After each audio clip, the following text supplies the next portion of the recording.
Praise the Lord, praise the Lord. कैसे हैं सब लोग?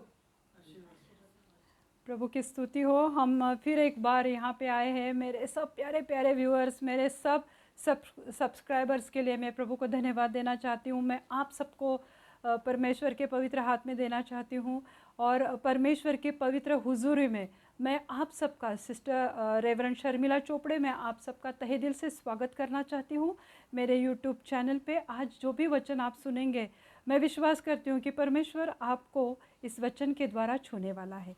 तो आइए मेरे प्रियो, आप सबको पता है कि हमेशा की तरह जैसे मैं परमेश्वर को धन्यवाद देना चाहती हूँ तो हमेशा मैं प्रेयर में जाती हूँ।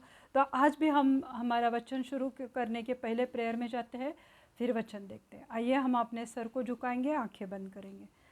धन्यवाद देते प्यारे यीशु मसीह। मेरे खुदावन खुदा, मेरे आसमानी खुदा, मैं आपकी ओर देखती हूँ प्रभु जी। हे मेरे आसमानी खुदा, इस समय प्रभु आपका पवित्र उपस्थिति से सबको भर दो। हे मेरे आसमानी खुदा, मेरे जीसस यीशु मसीह, मैं आपको धन्यवाद देती हूँ प्रभु कि आज आप सबको छुओ प्रभु। जो भी ये चैनल को देख रहे प्रभु, जो भी ये वचन सुन रहा है प्रभु, जो भी प्रभु यूट्यूब पे आया है प्रभु, प्रभु सबको छुओ प्रभु। सबके दिल को प्रभु आज एक तसल्ली दो प्रभु। सबके शरीर में प्रभु आपकी चंगाई बहने दो प्रभु। और ये वचन के द्वारा प्रभु आज सबको याद करो प्रभु जी, क्योंकि आप जीवित एक खुदा है, आप महान परमेश्वर है। और आज आप सबके जीवन में बहुत अच्छे काम करने वाले मेरे जीवित एक खुदा है प्रभु। है मेरे आसमानी खुदा, मैं आज प्रार्थना करती हूँ प्रभु कि आज आपका वचन प्रभु हर एक के हृदय में मैं सील करती हूँ आपके पवित्र नाम से प्रभु जी। सबको प्रभु इस वचन में प्रभु आखिर तक बने रहने की इच्छा दो प्रभु, ताकि जो हीलिंग प्रेयर है उसमें भी वो सब लोग सहभागी होंगे और प्रभु आप उन्हें छुएंगे प्रभु। मैं विश्वास करती हूँ प्रभु, मैं प्रार्थना करती हूँ प्रभु जी कि वचन हर एक के जीवन में 100 गुना फल लेकर आए प्रभु। धन्यवाद देती हूँ प्रभु जी। आपका पवित्र आत्मा बहुत ऐसे यहाँ पे कार्य करने दो प्रभु। धन्यवाद देती हूँ मेरे प्यारे यीशु मसीह। सब विनती प्यारे यीशु मसीह के जलाली नाम से मांगती हूँ, आप इसे सुने और दया से कबूल कीजिए। आमीन। हम देखते हैं कि हमें बहुत बार इनविटेशन मिलता है। इनविटेशन मतलब निमंत्रण या आमंत्रण। जहाँ कहाँ पे इनविटेशन मिलता है? बाबा बर्थडे है हमारे बेटी का, हमारे बेटे का, तो हमारे घर पे आओ। इनविटेशन आता है शादी का, शादी है हमारे घर पे, शादी के हॉल में आओ या चर्च में आओ। तो इनविटेशन अलग अलग तरह के रहते हैं। फिर कोई इनविटेशन देता है कि जो यंग बच्चे हैं तो वो चाहते हैं कि हम पार्टी करेंगे, तो पार्टी का इनविटेशन देते हैं एक दूसरे को। फिर इनविटेशन आता है कि आजकल जो अलग अलग तरह की पार्टीज़ है, तो मैं देखती हूँ कि बैचलर पार्टी शादी के पहले दिन करते, उसका एक इनविटेशन होता है। तो हर एक चीज़ का एक इनविटेशन होता है या निमंत्रण होता है। पर हम बहुत बार ये भूल जाते हैं कि चर्च में भी इनविटेशन होता है लंच का, अगर वो चर्च दे सकता है तो, या डिनर का इनविटेशन होता है, तो लोग भागे दौड़े जाते हैं। पर परमेश्वर की क्रूस का या परमेश्वर की जो ऑल्टर है, जो वेदी है, उसका इनविटेशन, उसका बुलावा जब हमें आता है तो हम उसे नज़रअंदाज कर देते। हम ये देखते नहीं है कि अरे परमेश्वर मुझे बुला रहा है, परमेश्वर का क्रूस मुझे पुकार पुकार के मुझे बुला रहा है अपने पास कि देख मेरे बेटी, देख मेरे बेटे, मैंने तेरे लिए मेरा पवित्र लहू बहा है। वो क्रूस हमें चिल्ला चिल्ला के कह रहा है, वो बुलाहट है, वो बुला रहा है कि मेरे पास आओ। पर हम इतने हटीले हैं कि हम वो सुन नहीं पाते वो उस आवाज़ को। तो मैं आज वो बुलाहट के ऊपर ही बात करने वाली हूँ। पर मैं आपको एक बताना चाहती हूँ, जैसे पहले राजे उसका 18वां अध्याय, और हम लोग पहले आयत से अगर देखते हैं तो वहाँ पे क्या देखते हैं कि राजा अहाब था और उसकी पत्नी थी इज़बेल। इज़बेल एक दुष्टता से भरी हुई स्त्री थी। वो सब दुष्कर्म करने वाली स्त्री थी, व्यभिचार, गंदे ख्याल और ऐसे सब बातों में घिरी हुई थी। तो उसने क्या किया, बाल की मूर्त को इस्राएल में स्थापित किया, उसके मंदिर बनवाए, उसके ऊंचे स्थान बनवाए, वहाँ पे धूप जलाया जाता था बाल के नाम से। और देखते कि उसने बहुत सारे नबी थे जो यीशु मसीह पे विश्वास करने वाले, जो यहोवा परमेश्वर पे, जो आसमानी खुदा पे विश्वास करने वाले जितने भी नबी थे, सबको उसने मरवा डाला था इज़बेल ने। और जो बाल के नबी थे उन्होंने भी, जो परमेश्वर के नबी थे उनको मारा था। उनमें से एक बचकर एलिया बचा था, वो भागकर कहीं और गया। और फिर उसके बाद वो 3 साल वहाँ पे रहा। फिर हमें वो सब पता है कि वो विधवा के घर रहा। तो मेरा वो टॉपिक नहीं, इसलिए मैं उसके ऊपर बात नहीं करूँगी। पर वो, उसको परमेश्वर ने दर्शन दिया और परमेश्वर ने उसे कहा कि चल अभी तेरा समय आए कि तू राजा अहाब के सामने जाके प्रकट हो जा।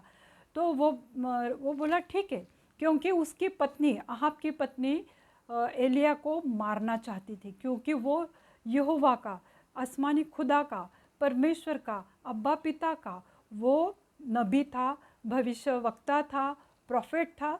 तो फिर भी वो डरा नहीं, वो परमेश्वर की इच्छा पूरी करने के लिए वो गया वहाँ पे। और जब वो गया तो उसने अहाब को कहा कि तेरे जितने बाल के चेले हैं, यानी बाल के जो नबी है, जो उसको पूजते हैं, जो उसको नमन करते हैं, तो उन सबको लेकर आ, और फिर आज हम देख ही लेते कि कौन परमेश्वर है, कौन सच्चा खुदा है। तुम लोग कहते हो ना कि ये यहोवा परमेश्वर है, यीशु मसीह सच्चा खुदा नहीं, तो चलो आज हम देख ही लेते हैं कि कौन वो परमेश्वर है। तो इसलिए उसने अहाब को बोला कि जो बाल के 450 और दूसरे 400, कुल मिला के 850 नबी थे, उनको बुला के लाओ, और मैं अकेला हूँ। दोनों बाल की भी वेदी बनाएंगे, ऑल्टर, और यीशु मसीह या प्रभु की या पिता परमेश्वर की वेदी बनाएंगे। और उस पे हम एक बछड़ा काट के उसके टुकड़े उस वेदी पे रखेंगे बाल के, और हमारे वेदी पर भी रखेंगे। तो जो अग्नि आकर उस वेदी को भस्म करेगा, जो लॉर्ड, जो खुदा, जो परमेश्वर, वही सच्चा परमेश्वर है। तो उसने कहा हाँ ठीक है, और फिर शुरू हो गया सब। तो फिर सुबह से लेके सब बाल के 800 850 नबी आए, और सब लोग इकट्ठा हो गए इसराइल के देखने को कि सचमुच यहाँ पे अभी क्या होने वाला है। तो उन्होंने वो वेदी पे गोरा काट के रखा और चिल्लाने लगे, हे बाल आ, हे बाल आ। भोर से लेके, मतलब सुबह से लेके दोपहर तक चिल्ला रहे थे, हे बाल आ, क्योंकि जिसका अग्नि आएगा और वो वेदी को भस्म करेगा, वो भेंट को भस्म करेगा, तो वही सच्चा परमेश्वर है। चिल्लाते रहे, पूरा दिन चिल्लाते रहे। और फिर उनके एक रिवाज है कि वो बर्छी या छुरी से काटते अपने आप को, लहूलुहान हुए, खून खून उनके शरीर से बहने लगा। वो चिल्ला रहे थे, हे बाल आ, बाल आ, पर कोई आवाज़ नहीं आई, कोई आहट नहीं हुई, कोई हलचल नहीं, कोई आवाज़ नहीं, उनका बाल वहाँ पे नहीं आया। तब एलिया ये सब देख रहा था। एलिया ने फिर कहा कि एलिया ने उनको बहुत सारा समय दिया, सुबह भोर से लेके शाम को समझो 5 बजे तक 10-12 घंटे उनको दिया था, पर बाल का कोई आता पिता नहीं था, न कोई अग्नि आया, न कोई आवाज़ आई, न कोई आहट हुई। फिर एलिया ने कहा कि वो जो वहाँ पे एक वेदी थी मेरे प्रियो, वो वेदी को तोड़ा गया था, क्योंकि इज़बेल जो थी अहाब, राजा अहाब की पत्नी, उसने परमेश्वर की वेदियों को तोड़ डाला था। तो ये वेदी भी टूटी फूटी वहाँ पे पड़ी हुई थी करमेल के पर्वत पर। और वहाँ पे उसने कहा कि जितने लोग खड़े थे देखने को कि सचमुच किसका परमेश्वर है, कौन परमेश्वर है, तो वो देखने के लिए लोग खड़े थे, क्योंकि राजा दाऊद और राजा सुलेमान यानी सोलोमन, उनके जाने के बाद कम से कम 50 साल ये सब लोग, इस्राएली लोग, यहूदी लोग, बाल के सामने सर झुकाते थे, बाल को मानते थे, उसको भगवान समझकर उसकी पूजा अर्चा वो उपासना करने लगे थे। ये 50 साल से चल रहा था। परमेश्वर की वेदी पे कोई धूप नहीं जला रहा था, परमेश्वर की वेदी से कोई धुआं नहीं आ रहा था, कोई सुगंध नहीं आ रहा था, कोई स्तुति आराधना नहीं, कोई प्रार्थना नहीं। तो आता था धुआं धूप का, तो वो बाल के वेदी से आता था। इसलिए परमेश्वर दुखी हो गया, इसलिए परमेश्वर का क्रोध लोगों पे आया इसलिए परमेश्वर ने एलिया को कहा कि तू अभी लोगों के सामने जा और तू दिखा कि मैं कौन हूँ, सच्चा परमेश्वर कौन है, ये तू लोगों के सामने प्रकट कर। और फिर वो चिल्लाने लगे। फिर हम तीसरी आयत में देखते हैं, पहले राजा उसका 18वां अध्याय और तीसरी आयत में देखते हैं कि वहाँ पे एलिया ने क्या कहा। तब एलिया ने सब लोगों से कहा, मेरे निकट आओ। और सब लोग उसके निकट आए। तब उसने यहोवा की वेदी को जो गिराई गई थी मरम्मत की। मरम्मत मतलब क्या? मरम्मत का मतलब क्या होता है? रिपेयर किया। Praise God. तो पहले देखो, यहाँ पे उनकी वेदी थी और जो परमेश्वर की वेदी थी, जो सच्चा खुदा था, जो सच्चा परमेश्वर था, उसकी वेदी टूटी हुई थी। तो उसने क्या कहा लोगों को कि आओ, मेरे निकट आओ। एलिया ने लोगों को इनविटेशन दिया, एलिया ने लोगों को आमंत्रण दिया कि आओ, इस वेदी के पास आओ। वेदी टूटी हुई थी मेरे प्रियो। वो टूटी हुई वेदी दिखाता है कि इस्राएल लोगों का परमेश्वर से नाता किस तरह था। वेदी टूट गई थी। उन्हें ऐसे कभी लगा ही नहीं कि इस वेदी को हम रिपेयर करें, इसको मरम्मत करें, क्योंकि उनका कोई लेना देना ही नहीं था परमेश्वर के साथ, क्योंकि वो प्रभु के साथ बैठना नहीं चाहते थे। न वहाँ पे कोई स्तुति आराधना होती थी, न प्रार्थना करते थे, न उन्हें ज़रूरत पड़ी कि हम सच्चे खुदा के पास जाए। वो कहाँ पे अपना सर झुकाते थे? तो बाल के सामने। बाल में कुछ भी नहीं था, वो एक बस बनाया हुआ इंसानों की मूर्त थी। पर लोग उसको मान रहे थे, इसराइल लोग सच्चे परमेश्वर को छोड़ के, जो परमेश्वर ने उनको मिस्र से निकाल के कनान में लाए, उसी परमेश्वर को वो लोग भूल गए। फिर जो यरोबाम करके राजा था, बाशा और अमरी, ये तीनों राजा ने मिलके इस्राएल की जो सीमाएं थी उसको बंद कर दिया। क्यों? क्योंकि ये जो इस्राएली लोग हैं वो परमेश्वर के भवन में ना जा सके।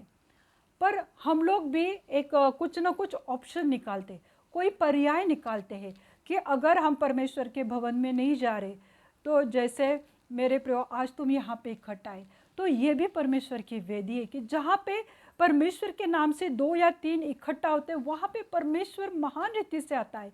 तो इस्राएल लोगों के रास्ते बंद कर दिए गए, उन्हें परमेश्वर के भवन में जाने नहीं दे रहे थे।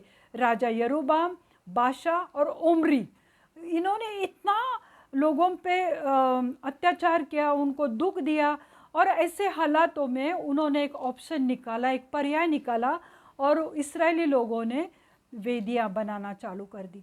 जहाँ पर भी उन्हें लगा उन्होंने वेदियाँ बनाई। वहाँ पे वो परमेश्वर के नाम से हवन करते थे, परमेश्वर के नाम से वो भेंट चढ़ाते थे, उस वेदी पे प्रार्थना करते थे। उनके जो भी प्रॉब्लम्स रहते थे वो परमेश्वर के साथ उस वेदी पे बांटते थे मेरे प्रियो। तो वही वेदियाँ थी जिसको रानी इज़बेल ने और बाल के नबियों ने तोड़ डाला था। जब वो वेदियाँ टूट रही थी, परमेश्वर की वेदियाँ, तो सब लोग पीट करके खड़े हो गए। आज भी वही हो रहा है मेरे प्रियो।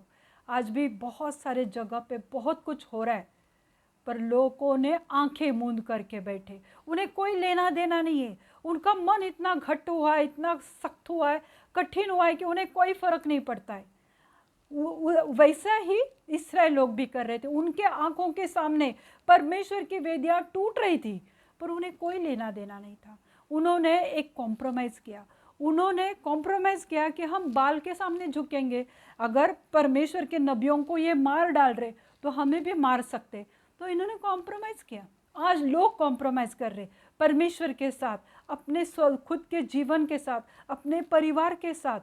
कोई फ़र्क नहीं पड़ता आजकल लोगों को, परमेश्वर से बात करे ना करे। क्यों? क्योंकि जैसे हम देखते कि जो आईटी कंपनीज में है या दूसरी कंपनीज में है, तो उनका नाइट शिफ्ट चलता है, तो वो लोग रात भर उनका शिफ्ट चालू रहता है। 5 बजे, सुबह 6 बजे उनका शिफ्ट ख़त्म होता है। उसके बाद वो नींद लेते हैं, शाम को उठेंगे, फ्रेश हो जाएंगे, वापस ऑफिस में जाएंगे। परमेश्वर के साथ बात करने को वक्त नहीं है। कॉम्प्रोमाइज़ किया उन्होंने। क्यों? क्योंकि उनका जॉब उन्हें ज़्यादा इम्पोर्टेंट है। हम लोग कॉम्प्रोमाइज़ करते हैं। हमारे शादी में इच्छा नहीं है पर ढोना ये रिश्ता, कॉम्प्रोमाइज़ करते हैं। कॉम्प्रोमाइज़ की जगह पे तुम सच्चे मन से अगर परमेश्वर के पास आते हो, उन्होंने देखा कि ये वेदियाँ टूट रही है, फिर भी उन्होंने परमेश्वर को पीठ दिखाया, फिर भी उन्होंने कॉम्प्रोमाइज़ किया। वो सच्चे परमेश्वर को छोड़ के उन्होंने बाल के सामने झुकना पसंद किया मेरे प्रियो।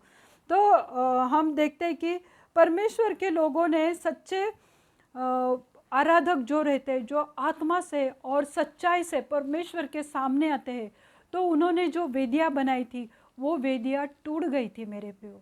और जब वो वेदी जो टूटी हुई थी, वो सिंबल है, वो दर्शाता है कि लोगों का रिश्ता परमेश्वर से टूट गया था।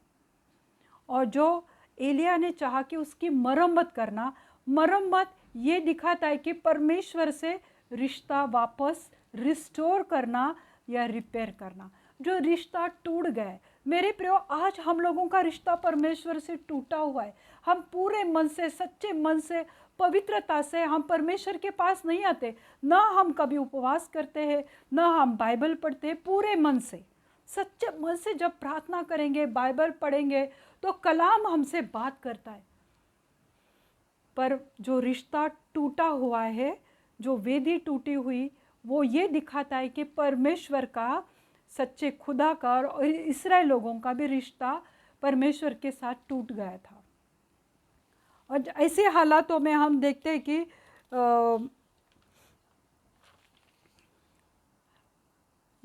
यह तो एक अत्यंत दुख की बात है कि परमेश्वर की वेदियाँ टूट रही थी, है ना। जैसे मैंने आपको बताया कि जब रिश्ता टूट गया तो हमें पता ही नहीं चलता बहुत बार। तो वेदियाँ टूटती गई और वो परमेश्वर से अलग होते रहे और उन्हें पता भी नहीं चला कि कैसे उनका रिश्ता परमेश्वर से टूट गया। और फिर उन्होंने परमेश्वर को भेंट चढ़ाना बंद कर दिया। वेदी ही टूटी है तो परमेश्वर को भेंट कहाँ से चढ़ाएंगे? परमेश्वर पे वेदी पर कौन सा सैक्रिफाइस करेंगे? कौन से परमेश्वर को मानेंगे? क्या परमेश्वर मेरी प्रार्थना को सुनेगा? क्या मुझे प्रेज वर्शिप करनी चाहिए? क्या मुझे स्तुति आराधना में खड़ा रहना चाहिए? ये बहुत सारे सवाल हम लोगों के मन में रहते कि सचमुच ये सच्चा खुदा है, यीशु मसीह सचमुच मुझे चंगाई देगा? क्या सचमुच मेरे टूटे हुए रिश्ते को वो वापस खड़ा करेगा? ये सवाल हमारे मन में है, पर लोगों ने उस वेदी के तरफ जाना ही छोड़ दिया। अगर तुम्हारे मन में भी ऐसे सवालात है तो तुम आज भी परमेश्वर के पास आ सकते हो। परमेश्वर तुम्हारे हर एक जवाब को, हर एक सवाल को जवाब देने के लिए वो सामर्थ्य परमेश्वर है। इसलिए एलिया ने सोचा कि मैं वेदी की मरम्मत करता हूँ। उसने इनविटेशन दिया इसराइल लोगों को कि आओ मेरे पास, आओ उस टूटी हुई वेदी के पास, लौट के आओ परमेश्वर के पास जो तुमने सच्चे खुदा को छोड़ा है। और बाल जैसे एक मूर्त, उसमें कोई नहीं है, उसमें न बोलने की ताकत है, न तुम्हें आशीष देने की ताकत है, तुम उसके पीछे भाग रहे हो। एलिया ने कहा कि आओ, वापस आओ, उस वेदी के पास आओ। और लोग भी भागते हुए गए। क्यों गए? क्योंकि वो देखना चाहते थे कि अब एलिया क्या करने वाला है, यहाँ पे क्या होने वाला है, वो उन्हें देखना था। जब ऐसा हुआ कि 3 साल एलिया इस्राएल में नहीं गया था, तब 3 साल वहाँ पे बारिश नहीं हुई थी मेरे प्रियो, क्योंकि प्रेयर किए गई थी उसके लिए, तो बारिश को बंद किया था। 3 साल मेरे प्रियो इस्राएल में बारिश नहीं थी, और बारिश नहीं थी तो अकाल की परिस्थिति आई हुई थी। बारिश नहीं रहती तो अकाल आ सकता है, सूखा होता है, वैसी परिस्थिति आई थी। लोग परमेश्वर के मार्ग से भटक गए थे, लोगों ने समझौता करना सीख लिया था, लोगों ने कॉम्प्रोमाइज़ करना सीख लिया था, सच्चे परमेश्वर से उन्होंने भी मुंह मोड़ा था। और ऐसी परिस्थिति में जब उन्होंने सच्चे परमेश्वर से जब वो नाता टूट गया तो लोग 2 भागों में बट गए। कोई सचमुच बच्चे कुछ लोग होंगे कि वो सच्चे परमेश्वर की आराधना करते थे, और ज़्यादा लोग बाल के पास हो गए थे। तो मतलब डिवीज़न आया था, वो लोग 2 भागों में बट गए थे। तो एलिया ने कहा कि आओ मेरे पास। उसने लोगों को परमेश्वर की वेदी के पास बुलाया, वो लोगों को इकट्ठा करना चाहता था। वो लोगों को वापस रिपेयर करना चाहता था, रिस्टोर करना चाहता था कि लोग पुनः स्थापित हो जाए, पुनः वो परमेश्वर के पास आ जाए। और वो जो डिवीज़न हुआ है, जो लोग दो भागों में बट गए हैं, तो लोग एक इकट्ठा हो जाए। और जब बहुत लोग इकट्ठा होते हैं तो उसमें सामर्थ्य होता है, परमेश्वर अद्भुत काम कर सकता है। तो इसलिए उसने कहा कि तुम मेरे पास आओ, यानी उस वेदी के पास आओ। वेदी जो रहती है उसकी मरम्मत करना, इसका मतलब लकड़ी, पत्थर या मिट्टी, उससे वेदी रिपेयर करना नहीं था। वो तो नेचुरल वेदी है, पर जो हमारी आत्मिक वेदी है उसको मिट्टी पत्थर से आत्मा को रिपेयर कर सकते, लकड़ी से नहीं कर सकते। तो एलिया वो चाहता था, परमेश्वर वो चाहता था, क्योंकि परमेश्वर क्रोधित हुआ था। वो चाहता था कि लोग मुझसे दूर गए, मेरे लोग मेरे पास आए। प्रभु चाहता था कि मेरे लोगों को मैं आशीषित करूं, उन्हें वापस इकट्ठा करूं, जो तितर बितर हुए थे, जो दो भागों में बट गए थे। तो प्रभु कह रहा था, परमेश्वर की इच्छा थी कि लोग उस वेदी के पास आए और उस वेदी की मरम्मत करे, उसको रिपेयर करे। उनका रिश्ता परमेश्वर से टूटा हुआ था, उसको रिपेयर करने की मेरे प्रियो बहुत ज़्यादा ज़रूरत थी। आज क्या तुम्हारा रिश्ता परमेश्वर से इस तरह टूटा हुआ है? तो आज मेरे प्रियो तुम्हें भी अपना रिश्ता परमेश्वर से बनाने के लिए उसे रिपेयरिंग करने की ज़रूरत है, यानी तुम्हारा रिश्ता दोबारा परमेश्वर से स्थापित करना चाहिए। पिछले हफ्ते बारिश आई, तुम लोग नहीं आ सके, पर हमें ऐसा लगता है कि अरे हम परमेश्वर से बहुत दूर चले गए। तो जब हम आते हैं तो परमेश्वर से वापस हमारा रिश्ता बनता है, रिपेयर होता है वो रिश्ता, हमारा लाइफ रिस्टोर हो सकता है। और रिस्टोर होता है हमारा लाइफ, बीमारियों से हम ठीक हो सकते। देखो बहुत सारे लोगों को इनविटेशन मिलता है, आज हीलिंग प्रेयर है, आओ इधर, आज प्रॉस्पेरिटी प्रेयर है, आओ इधर। पर कोई ये नहीं कहता है कि परमेश्वर के ऑल्टर के पास आओ। ऑल्टर क्या होता है, वेदी क्या होता है? जहाँ जिस जगह पे हम बैठ के प्रार्थना करते, हम हर एक के घर में एक छोटा सा कोना रहता है। कोई ने अपने पलंग के कोने में बैठ के प्रार्थना करता है, कोई टेबल कुर्सी लेके प्रार्थना करता है। वो उसकी ऑल्टर होती है, वो उसकी वेदी होती है, जहाँ पे वो आके परमेश्वर से बात कर सकता है मेरे प्रियो। तो उसे ऑल्टर कहा जाता है, उसे वेदी कहा जाता है।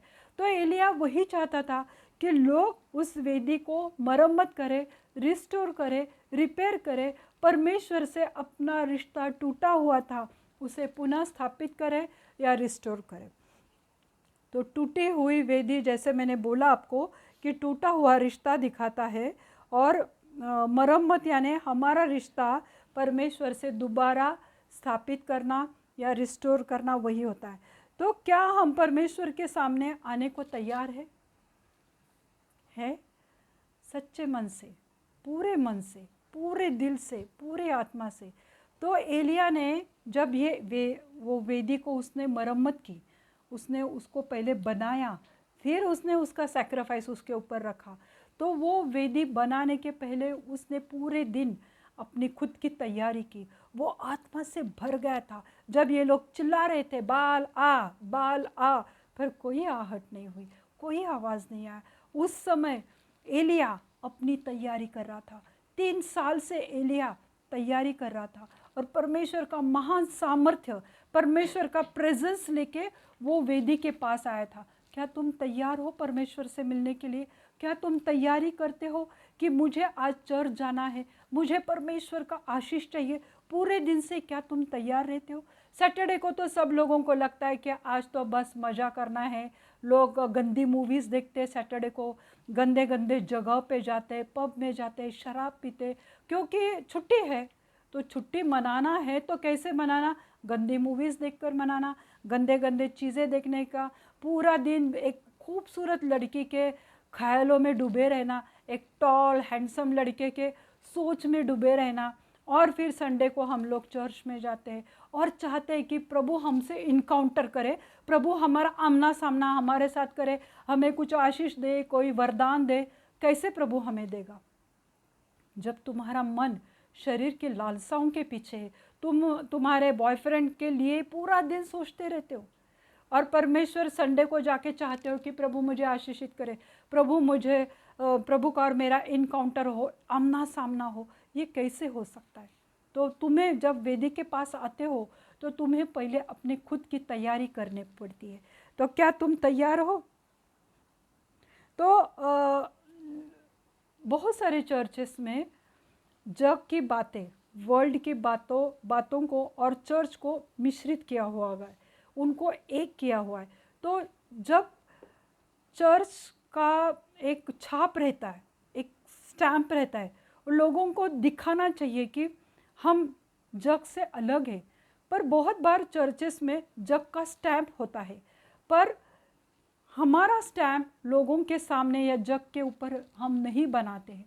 पर आज से हमें वो देखना चाहिए, क्योंकि मैंने सुना था मतलब मेरा कुछ साल पहले मेरे दोनों हाथों का एक्सीडेंट हुआ था, और तब मुझे 24 दिसंबर को 24 दिसंबर को मेरे दोनों हाथों का प्लास्टर निकालना था। मैं डॉक्टर के पास गई तो डॉक्टर ने मुझे बोला, हाँ कल 25 तारीख है ना, तेरा क्रिसमस है, तुम्हें डांस करने का रहेगा। मैं बोली, नहीं डॉक्टर, मैं बिलीवर्स हूँ और मैं परमेश्वर की आराधना पूरे मन से करती हूँ, ना मुझे किसी फिल्मी सॉन्ग पे डांस नहीं करना है। उनको मतलब क्रिश्चियन लोग इसी तरह से माने जाते कि 25 तारीख है वो शराब पियेंगे, मौज मस्ती करेंगे, नाचेंगे, ऐश करेंगे। तो ये जो जग की बातें हैं ना, वो चर्च में मिक्सअप हुई है। लोग दिखाते हैं धर्मी है, पर वो जग की बातों को लेकर चर्च में आते। हमारी प्रतिमा, हमारा सिंबल, हमारी छाप जग पे जानी चाहिए, पर जग की छाप चर्च में आई है। तो हमें इससे छुटकारा देना चाहिए। जब हम परमेश्वर के वेदी के पास आते तो हमारे मुंह की चौकसी करनी पड़ती है, हमें हमारा मुंह कंट्रोल में रखना पड़ता है। दिन भर गाली गलौज श्राप बीफ देकर तुम अगर चर्च में आते हो, परमेश्वर की वेदी के पास आते हो और चाहते हो कि प्रभु मुझे आशीषित करे, क्या ये मुमकिन है? पर फिर भी वो दयालु परमेश्वर है, फिर भी वो हमें अपनाता है, फिर भी वो हमको अपने हृदय से लगाता है। दिन भर ऐसे बातें करके हम चर्च में कैसे आ सकते? ये परमेश्वर की वेदी है। परमेश्वर की वेदी के सामने हम हमारे हृदय को लेकर हमने आना चाहिए, पूरे मन से, सच्चे मन से। अगर हम उसको पुकारेंगे तो वो हमें जवाब देगा, 100% देगा। पर हमारा ये विश्वास होना चाहिए मेरे प्रियो। तो बुलाहट जो है परमेश्वर की, किसने बुलाया था? किसको बुलाया था? बताइए, किसने बुलाया था? किसको बुलाया था? एलिया ने बुलाया था लोगों को, मेरे पास आओ। आज परमेश्वर तुम सबको बोल रहा है कि तुम शायद मेरे पास आने की तुम लोगों को बहुत ज़्यादा ज़रूरत है। तो ये इनविटेशन है, उसको पहचानना चाहिए मेरे प्रियो। आज का वचन हमें सिखा रहा है कि जो प्रभु हमें बुलाता है, जो परमेश्वर के क्रूस को हम देखते हैं, तो वो एक बुलाहट है। वो हमें याद दिलाता है कि हम किस मार्ग में गए थे और मेरी वजह से मेरा यीशु मसीह इस क्रूस पे टंगा हुआ था। वो बुलाहट है, वो वेदी एक बुलाहट है। फिर हम देखते कि वेदी के पास आने के पहले हमें तैयारी करनी चाहिए। हम साफ सुथरे नहा धो के आते, अच्छी बात है, पर हमारे मन को, आत्मा को धोकर आना चाहिए। जो भी किसी के लिए हमारे मन में बुरी बातें हैं, कड़वाहट है, गुस्सा है, नफरत है, उसे हमें छोड़ना चाहिए और हमें मरम्मत करने की ज़रूरत है, यानी रिपेयर करने की ज़रूरत है, रिस्टोर करने की ज़रूरत है। कि जो भी टूटा हुआ है, जो भी हम परमेश्वर से दूर गए मेरे प्रियो, उसे वापस जोड़ने की हमें बहुत ज़्यादा ज़रूरत है। तो आगे क्या होता है? जब परमेश्वर की वेदी पर उसने, एलिया ने मरम्मत की, उसके बाद क्या होता है ये हमें पता है। फिर भी ये हम अगले भाग में देखेंगे कि एलिया ने वेदी की मरम्मत कैसे की, उसने वो वेदी किस तरह से रिपेयर की। अगर तुम सुनना चाहते हो तो तुम सबको अगले शनिचर को आना पड़ेगा, और आप लोगों को भी जो मुझे यूट्यूब पे देख रहे हैं, तो मेरे प्रियो नेक्स्ट सैटरडे को ज्वाइंट हो जाइए इस वचन के लिए। हम उसका आगे का भाग देखेंगे कि एलिया ने वेदी की मरम्मत कैसे की। आइए हम प्रार्थना करते हैं। धन्यवाद देते प्रभु यीशु, धन्यवाद देते प्रभु Yeshu. Thank you master lord, thank you lord Jesus. प्रभु मैं आपकी स्तुति करती हूँ, प्रशंसा करती हूँ, मैं आपको महिमा देती हूँ, आपको आदर देती हूँ, आपको सम्मान देती हूँ। मेरे जीवित खुदा, महान परमेश्वर, स्वर्गीय पिता आप ही हो। मेरे आसमानी खुदा, आज आप बहुत ऐसे यहाँ पे कार्य करो। मेरे जीवित यीशु मसीह, आज आप बहुत ऐसे कार्य करो प्रभु। प्रभु आप सब बंधन को तोड़ दो यीशु मसीह के नाम से मैं प्रार्थना करती हूँ प्रभु जी। जो भी प्रभु यीशु मसीह जो भी गलत आदतों में है, शराब में है, गाली गलौज करते हैं, वो सब उनकी गंदी आदतों से उनको छुटकारा दो यीशु मसीह। आज मैं प्रार्थना करती हूँ, हर एक के हृदय को छू लो प्रभु। हर एक जो हृदय की जिस हृदय में उन्होंने परमेश्वर को बसाया था और उस हृदय से उन्होंने वो वेदी को हटाया मेरे प्रभु, आज उनके ऊपर कृपा बरसाओ प्रभु कि वो उस टूटे हुए वेदी को वो रिपेयर करने पाए प्रभु। आप कार्य करो प्रभु यीशु मसीह। जिन्होंने भी परमेश्वर को छोड़ा है प्रभु, उन्हें इच्छा दो प्रभु कि वो आपके पास आए प्रभु। उन्हें इच्छा दो प्रभु कि वो उस बुलाहट को सुन पाए प्रभु। और आप ये सब करने के लिए आप सामर्थ्य परमेश्वर है, आप ये सब कर सकते हो प्रभु यीशु मसीह। मैं आज आपको धन्यवाद देती हूँ प्रभु यीशु मसीह। मैं प्रार्थना करती हूँ मेरे जीवित खुदा, आपकी कृपा, आपकी महिमा हर एक के ऊपर बरसाओ प्रभु यीशु मसीह। प्रभु मैं प्रार्थना करती हूँ, जो भी काला जादू, टोना, उड़ूस, सौसरे, अक्कड़, जो भी शैतान के कार्य हुए उस वो सब बंधनों को मैं तोड़ती हूँ यीशु मसीह के नाम से प्रभु, क्योंकि यीशु मसीह के नाम में सामर्थ है। हर एक दुष्ट आत्मा चली जाए यीशु मसीह के नाम से। हर एक दुष्ट दुरात्मा निकल जाए लोगों के शरीर से, मन से, यीशु मसीह के नाम से मैं धमकाती हूँ प्रभु यीशु मसीह। प्रभु आप कार्य करो प्रभु जी। जो भी बीमार है प्रभु जी, जिनके भी रिश्ते टूटे हुए मेरे प्रभु, वो अपने हालातों में बीमार है प्रभु जी, आप उनको आज़ाद कर दो प्रभु जी, उन्हें चंगाई दो प्रभु यीशु मसीह। मैं प्रार्थना करती हूँ प्रभु जी, जिस भी पति पत्नी के बीच में अनबन रहेगी, उनका रिश्ता टूटा हुआ रहेगा प्रभु, आज मैं इस रात को प्रार्थना करती हूँ कि उनका रिश्ता यीशु मसीह के पवित्र नाम से दोबारा जुड़ जाए प्रभु। आप ऐसी कृपा करने वाले महान परमेश्वर है मेरे जीवित खुदा।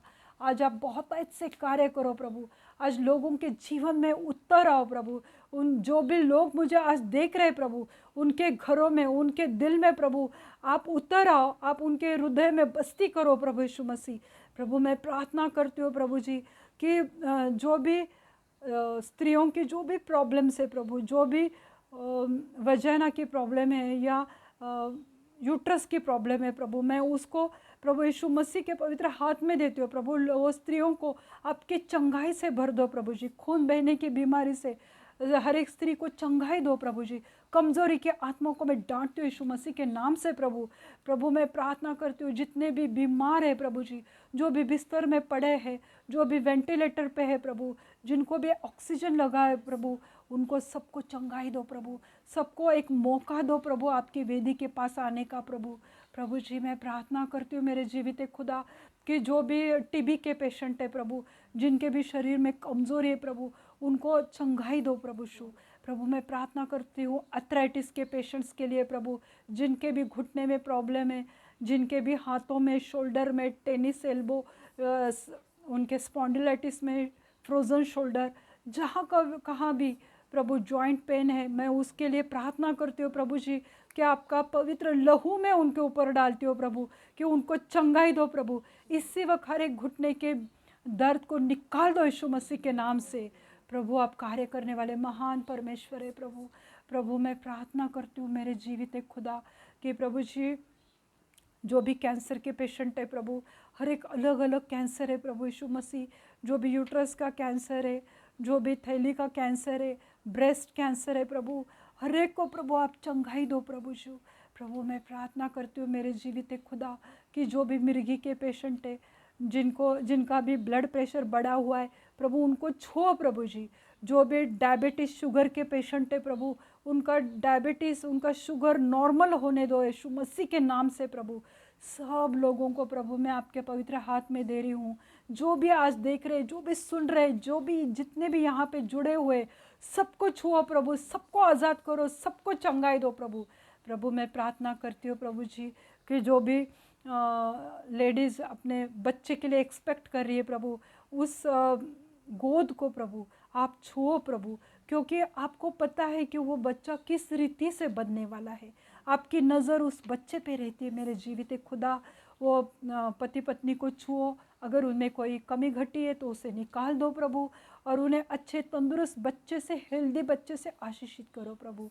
प्रभु मैं प्रार्थना करती हूँ प्रभु, जो भी यंग बच्चे हैं, जो भी अपने लाइफ पार्टनर के लिए ढूंढ रहे प्रभु, मैं प्रार्थना करती हूँ कि आपके पवित्र भंडार से प्रभु उन्हें अच्छे लाइफ पार्टनर से आशीषित करो प्रभु। आप महान परमेश्वर है, आप जीवित एक खुदा है प्रभु।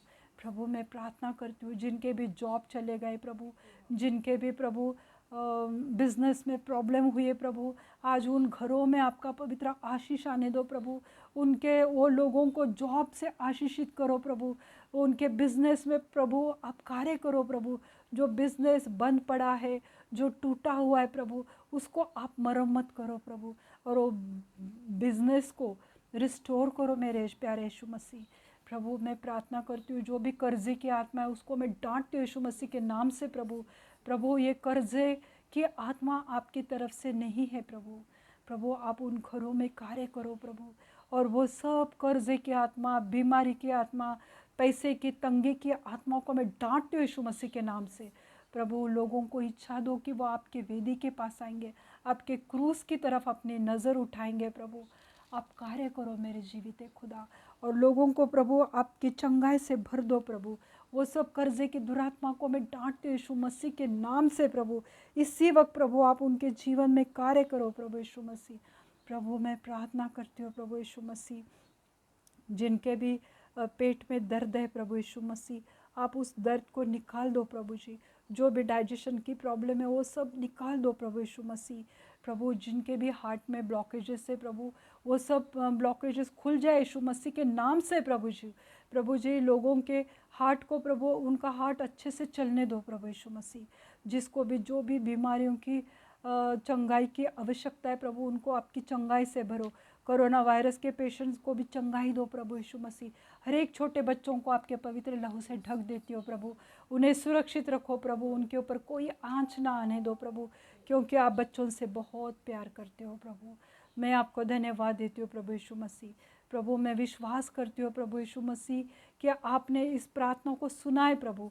सिर्फ सुना ही नहीं तो आपने उसका जवाब भी दिया है। लोगों को इसी वक्त चंगाई मिल रही है प्रभु, लोग इसी वक्त आज़ाद हो रहे हैं यीशु मसीह के नाम से। मैं विश्वास करती हूँ कि इसी वक्त लोगों के जो बंद हुए दरवाजे वो खुल गए हैं यीशु मसीह के नाम से प्रभु। मैं आपको धन्यवाद देती हूँ प्रभु यीशु मसीह। जिनके भी पेमेंट अटके पड़े हैं प्रभु, वो रिलीज़ करती हूँ यीशु मसीह के नाम से प्रभु। उनका पगार उनके हाथ में आने दो प्रभु। आप कार्य करो प्रभु। आप हर एक की प्रार्थना विनती को सुनते, हर एक के आंसुओं को देखते हैं प्रभु, और उन्हें जवाब देने वाले जीवित एक खुदा है प्रभु। मैं आपको धन्यवाद देती हूँ प्रभु। आगे का समय प्रभु यीशु मसीह मैं आपके पवित्र हाथ में देती हूँ। सब विनती प्यारे यीशु मसीह के नाम से मांगती हूँ, आप इसे सुनिए और दया से कबूल कीजिए। आमीन। आप मुझे यूट्यूब पे कांटेक्ट कर सकते हैं, और आपने इस वचन को सुना इसलिए मैं आपको धन्यवाद देती हूँ। God bless you all. Thank you.